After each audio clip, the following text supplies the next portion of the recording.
Bob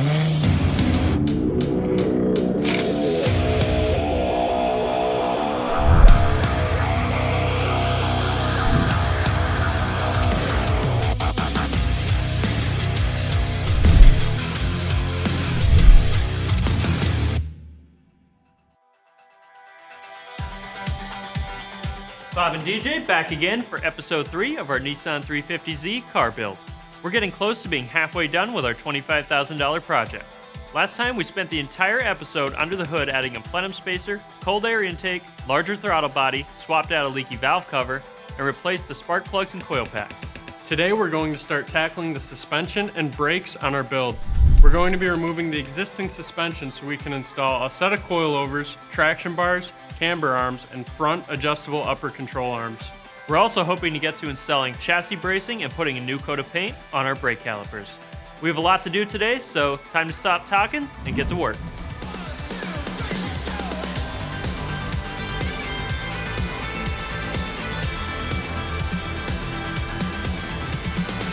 What we discovered when we started ripping into things is nothing has been tampered with or removed since the car was built, which means bolts are rusty and difficult to take apart. Some are either completely rounded or stripped.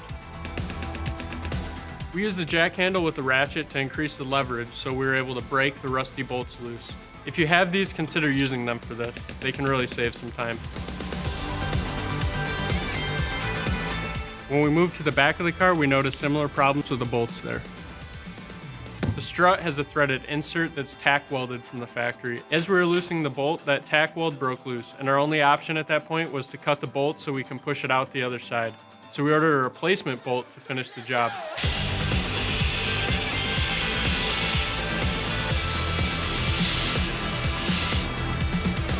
When we took off the brakes, we noticed that they were still the OEM brake pads from 2003.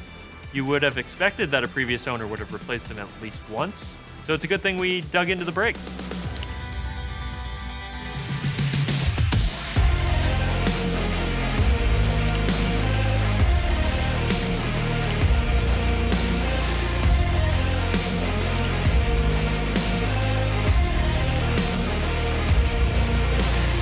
While we had the shocks out of the way, this was the best time for us to install our new upper control arms, since we were lowering the vehicle a bit and fitting in a new wheel and tire setup. It is best that we have as much adjustability as possible to make sure our alignment stays in check. These control arms give us both caster and camber adjustability so that we can fine-tune everything in our front suspension. Tools needed for this is a 9/16 socket, ratchet, large adjustable wrench.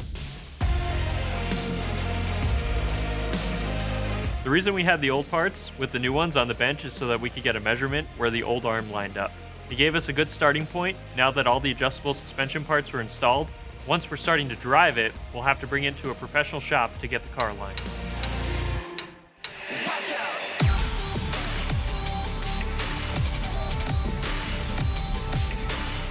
We removed the old non-adjustable struts and coils from the car to make room for our new BC Racing coilovers. The front received a true style coilover while the rear will still have adjustability but maintain the factory spring perch, keeping a separate shock and coil. These coilovers are going to provide us with full control over our ride height, as well as getting the rebound and compression set up the way we want it. This should stiffen up the ride and give us some better inputs when it comes to steering response. Tools we needed for this are a 17mm socket, 17mm wrench, a rubber mallet, ratchet, extensions, and a 12mm socket.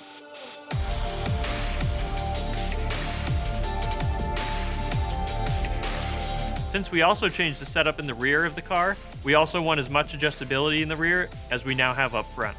We purchased an adjustable set of rear traction arms as well as adjustable rear camber arms so that we can get our alignment in the rear all dialed in.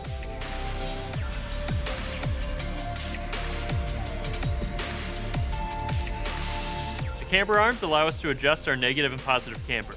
If you are wondering what camber is, then imagine looking at the car straight on. If the top of the tire is leaning inward, you have negative camber.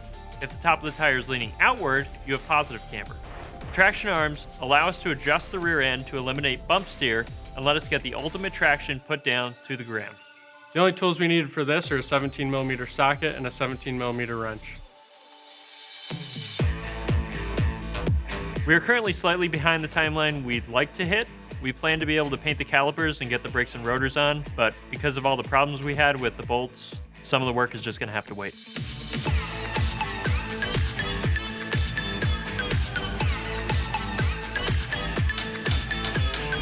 It's always nice to have a helping hand. Could you do it by yourself? Of course, but if you do have a friend there to assist you in a couple areas, it can be a huge help. Plus, you get to complain at each other when those rusty bolts aren't coming off. Like we talked about in the first episode, there's always something that comes up that makes the project take longer than expected. Today was no exception. You think it might take 4 hours, but really it's probably going to take 8, and that was the reality today.